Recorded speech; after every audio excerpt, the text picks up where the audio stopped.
Hi everyone and welcome to another video. In this video that is part of our candidates preview, we will be having a look at Fabiano Caruana. Alright, so Fabiano Caruana, he is from the US, he's 29 years old, he has a life rating of 2783, which makes him one of the highest seeds in the tournament. His path to the candidates will see that he was the runner-up in the 2021 FIDE Grand Swiss, and he came second in the 2016 candidates, that was his first candidates, and he won the 28 candidates to challenge Magnus for the championship. In the 2020-2021 candidates, he came in fourth place, which was quite a disappointment for him. When he played Magnus in the 2018 World Championship match, they drew all their classical games. So Fabiano came very, very close. He had some chances in some of the games, but in the rapid, Magnus didn't really leave him a chance. But with that being said, let's have a look at what we can expect from Fabiano in the candidates tournament. Alright, so I've selected this game from his recent super bad tournament in Romania against Shakhriyar Mamedyarov. So he starts the game off with 1e4. That's really, his bread and butter. e5 by Shakhriyar, knight f3, and we see the Petrov. So very, very solid opening. We might see this one in the candidates. Alright, so white takes. Knight takes c4, d4, d5, bishop d3. Bishop d6 has recently become popular. It's what Nepo played in his World Championship match against Magnus Carlsen. And he made it quite a comfortable draw on this line. Anyway, bishop e7 was played by Shakhriyar. Castled, bishop f5, rook to e1, castles, and knight bd2. White's putting pressure here, but black has a very nice way to solve all of the problems, which is to go knight d6 and defend this bishop. So white goes knight f1. Black trades and goes c6, and white is a tiny bit better because white has a slight lead in development, but it's very marginal. But Fabiano's preparation continues here. He played bishop f4, knight a6, and h4. I think this is what Nepo played in the last candidates against Wang Hao, if I'm not mistaken, and he managed to put a lot of pressure with the white pieces. And that is to go for a very quick knight g5 and create this simple threat, but it's not that easy to stop. Right, because you can take here, but then you weaken a lot of your dark squares, and you don't really want to play f5. Then you leave a hole in e6. So g6 was played by Shaq, but of course that leaves some targets on the king side. So knight h2 by Fabiano. I guess he wants to go knight g4 or knight f3 in some positions. Queen d7 by Shaq to stop this, and now h5. So white starts chipping away at the black king side. So black took in g5, which is probably quite a serious mistake, because now once again, the dark squares around the black king are going to be a serious issue. Rook f8, and here Fabiano took and played bishop f6. Once again, if he can somehow get his queen on the h file, white is checkmating. Maybe g4 and queen h3 comes to mind, but of course black can do something in the meantime. So black traded on e1 and played rook e8, and now Fabiano came up with a very instructive move. He played the move rook to f1. And you might be wondering, like, wait, what is this? You put your rook on a closed file, rooks belong in the open file. Well, white's idea is to go f4, f5, and try to open up this f file to get pressure towards the black king. Anyway, knight a6 was played, bishop to e5, queen e6, and now here comes f4. Once again, Fabiano wants to blast open the king side. Knight to b8, queen a3, putting pressure on the knight, and black has a tough decision to make where he's going to go.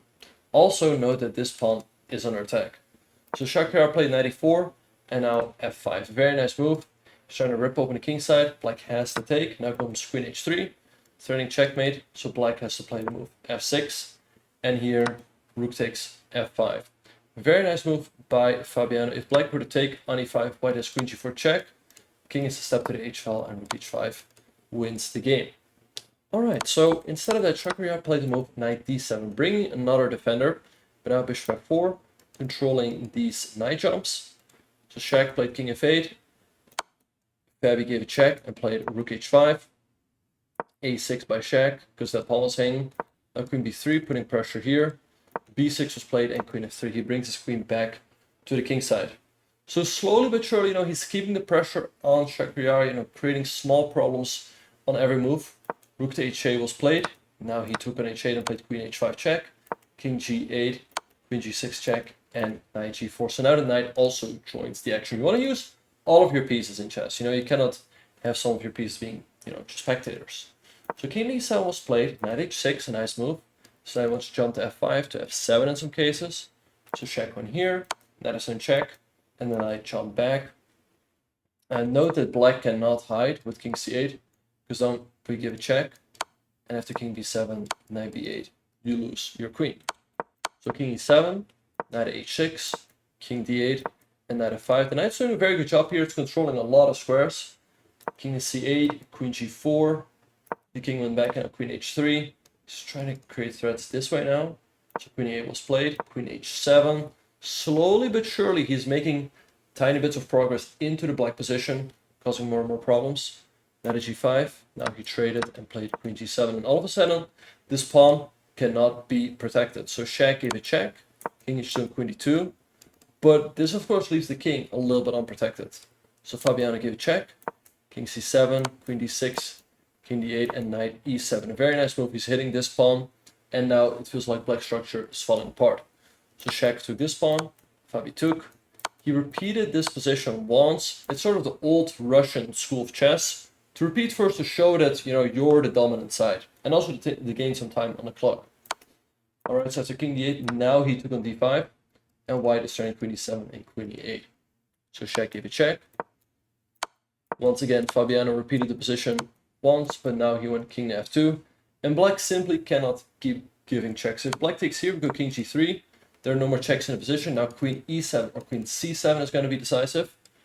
So Shaq gave a check on c2, but after king e3, Fabiano found this very nice maneuver to walk his king out of the checks. Queen c1, king d3, and wherever you keep checking, the king is going to safely hide on the queen side.